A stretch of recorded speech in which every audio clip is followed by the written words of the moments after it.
Hello, early learners, and welcome back to the art room. It's me, Mrs. Reed Wright. I told you yesterday that today we were going to be meeting Mary Blair. Now, if you've ever been to Disneyland, this will be an exciting artist to learn about. But let's start off with our hello song by singing, "Oh, the duck says quack," and all the animal sounds until we finally say that I say hello. And it goes like this. Oh, the duck says quack, and the cow says moo, and the old red rooster says cock-a-doodle-doo. The sheep says baa, and the cat says mew, and I say good morning when I see you. And here I am with my cup of coffee, happy as can be. All right, boys and girls, here is what the art we're working on today kind of is from the book. It is to look like the Small World ride. And the buildings, none of them are just black and white.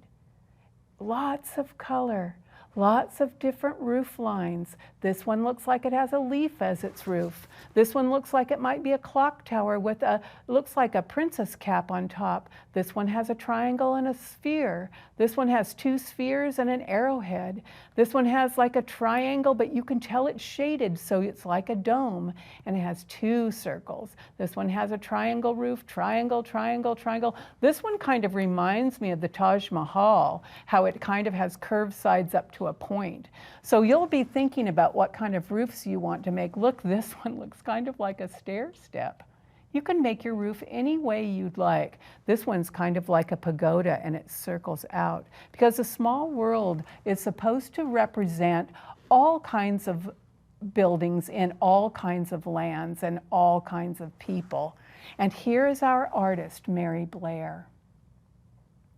She was young here, and she was an artist, and you can see some of her art materials here. And we have a great book that we're reading today called Pocket Full of Colors, The Magical World of Mary Blair, Disney artist extraordinaire. If you want to say someone is really special, you say extraordinaire. That means extraordinarily wonderful. She's an extraordinaire.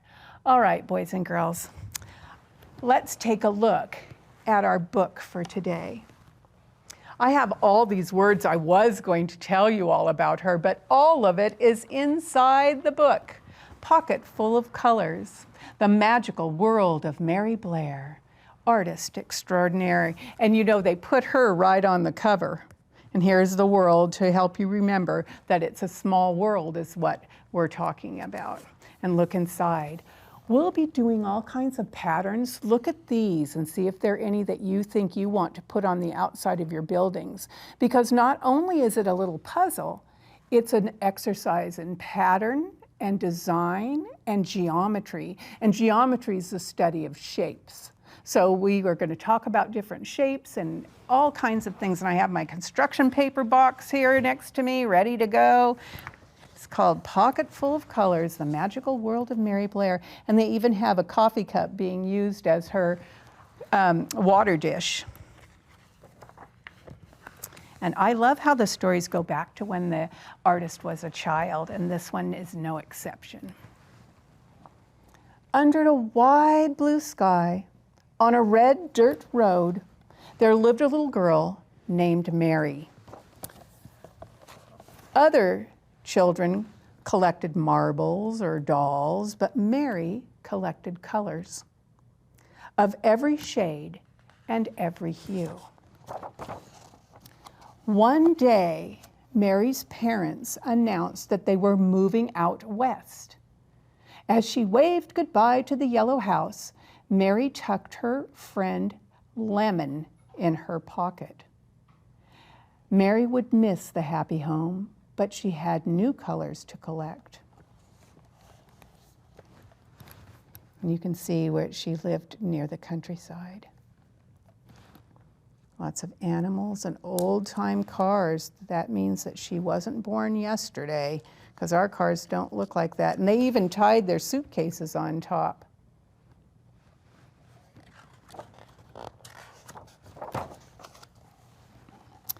Driving across the sun-bleached desert, Mary spied russet, which is a kind of brown, taupe, which is like a gray-brown, and sienna, which is kind of a rusty brown. When she arrived in California, she glimpsed the azure ocean and found groves of golden fruit dripping from viridian trees, and viridian is a green. In the city, she discovered steel gray buildings and mauve-tinted skies. If these are the skies, what color is mauve? Kind of pinky. And steel gray buildings, all below.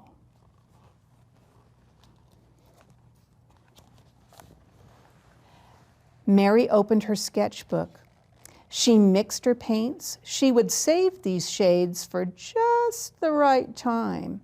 Because once you mix colors, boys and girls, you will remember the combination that you made it. I know one time I made a green that I loved to make the color of frogs that color, and it took green and brown and a little bit of yellow. And so I always remember it because it's kind of like this color that Mary painted on her sketchbook. And sometimes if you want to remember colors, just write down what colors you did. So I might have put a dot of the regular green, a dot of the brown, and a dot of the yellow, and then mix them together and show how I made that color.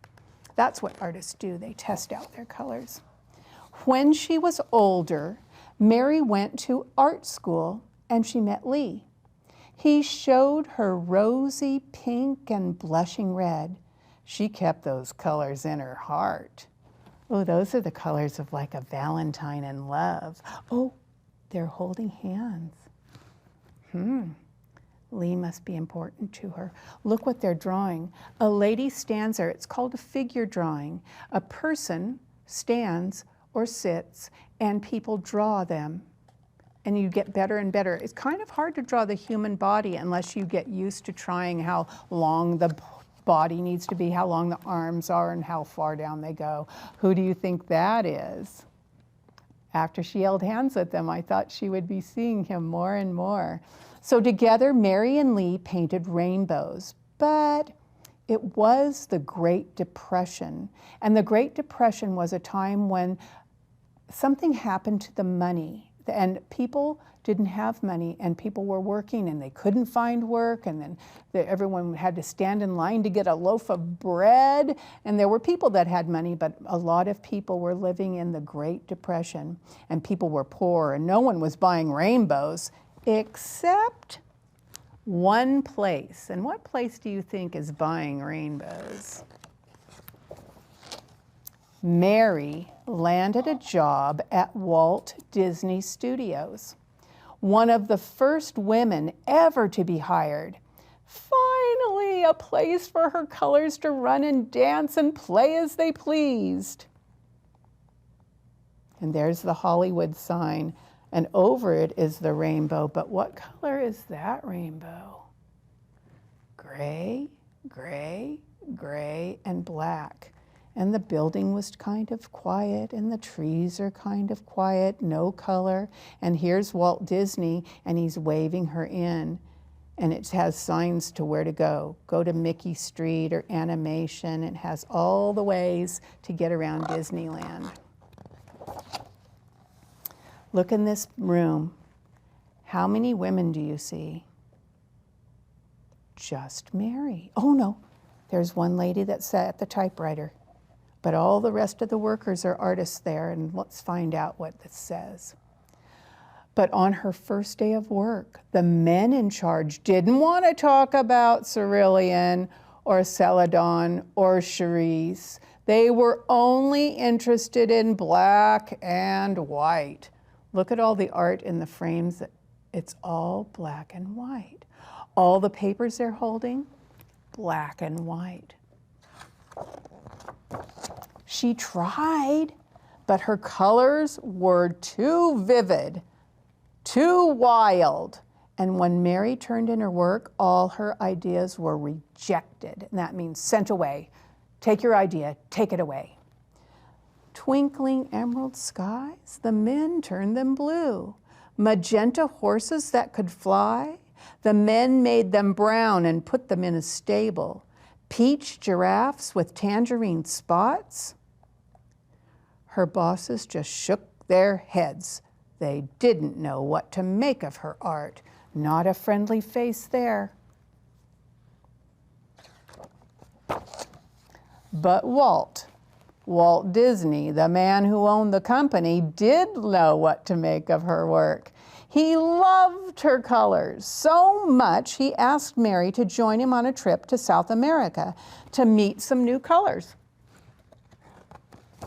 Wow. Mary delighted in the colors of Brazil, Argentina, and Peru.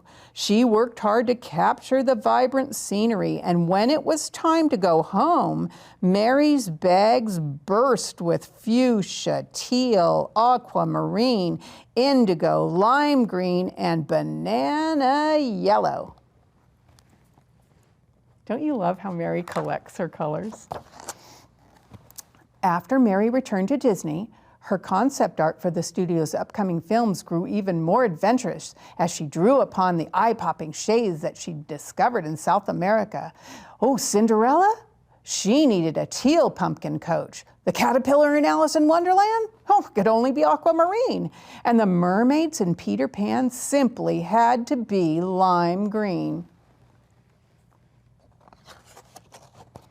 This time, some of Mary's ideas were accepted, but most of her art was still considered too modern, too abstract, and just not right. Mary's colors encouraged her to leave the men with their black lines and strict rules, and so she did. Where will she go? Mary quickly found new work designing advertisements, illustrating picture books for children, and creating sets for plays and television commercials. And she enjoyed the freedom of these new jobs, but Mary missed Walt. And then one day, out of the blue, that means just out of nowhere, her phone rang. It was Walt. Mary, I have a project for you. I need your wild and beautiful colors, his voice boomed. Walt explained his idea was going to be building a magical ride that would teach people about cultures from around the world. And the ride had to be full of color, which meant there was only one person for that job. Mary, you know about colors I've never even heard of before. And Mary smiled, and then she frowned as she remembered the rules and the lines and the men in charge who didn't understand her colors or her style of art. There was only one way to answer Walt Disney when he asked. Yes, said Mary, but her yes came with a condition. This time, Mary wanted to be the one in charge, and Walt welcomed her to board. He made her in charge. Mary's paint seemed to sparkle when she hung up the phone. She had never been to places like China or Morocco or Kathmandu, but her colors had. So sitting down to work, she squeezed out dabs of paint, lemon yellow, aquamarine, azure, mauve, taupe, tangerine, russet, sienna, and steel gray, celadon, cerulean, cerise, magenta, teal, indigo, and emerald shine from her palette. And when she picked up her brush, the colors Mary had so carefully collected all her life took a trip around the globe. I'm getting ideas of how I'm going to decorate my buildings. And when the work was done and the ride opened, people gasped in awe. It's a Small World was a sensation. Look at all these buildings and all the shapes and colors. Think of those when you want to make your buildings for our puzzle. And when it was Mary's turn to take the ride, she leaned back in the boat and let her colors wash over her. It was a world of laughter, a world of smiles, and color, color, color everywhere. This at last was Mary's world. So that was Pocketful of Colors. What a great book about Mary Blair. All right, let's start our project. Let me get my table up.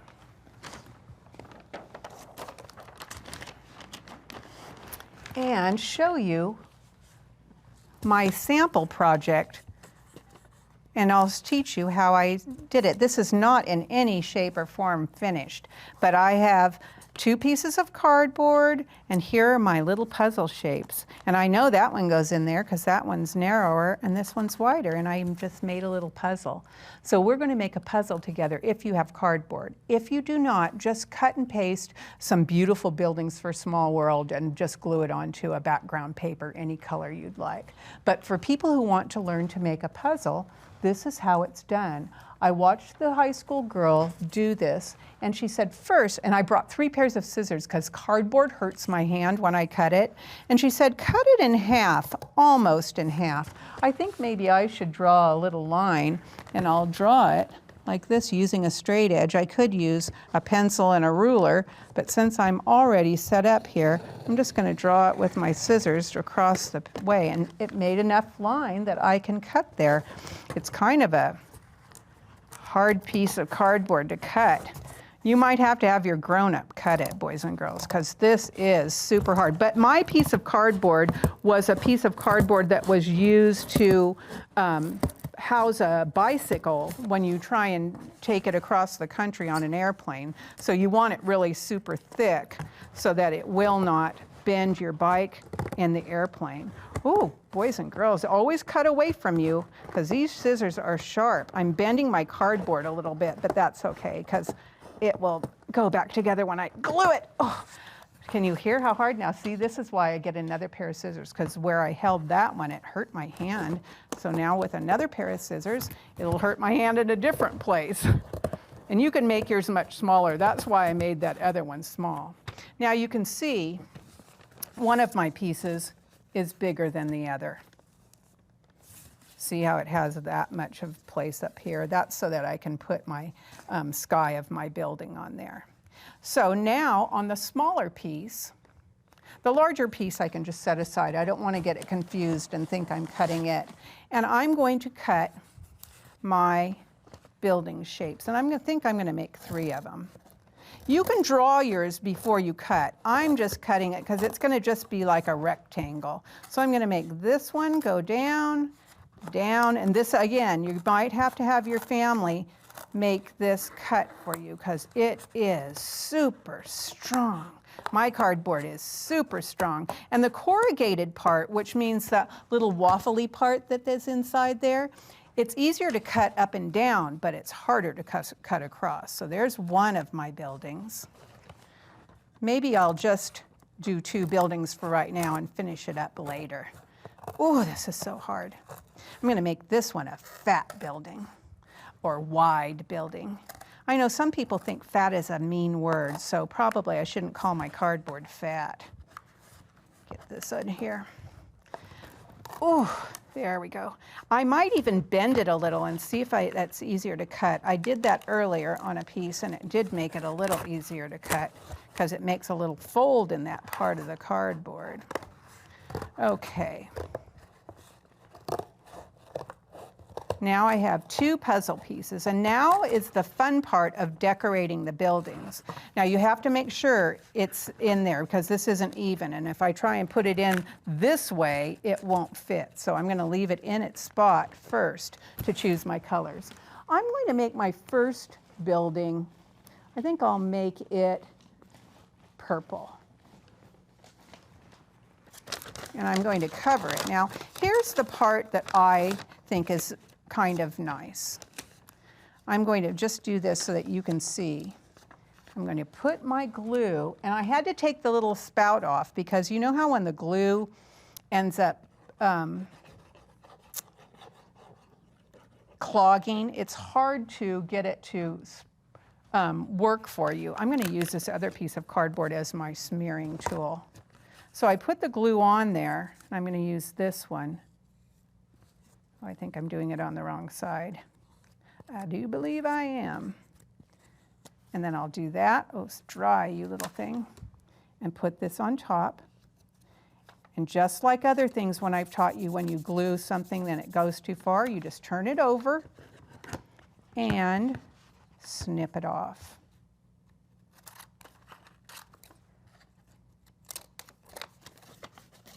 If I want my building to be just a rectangle, then this is good.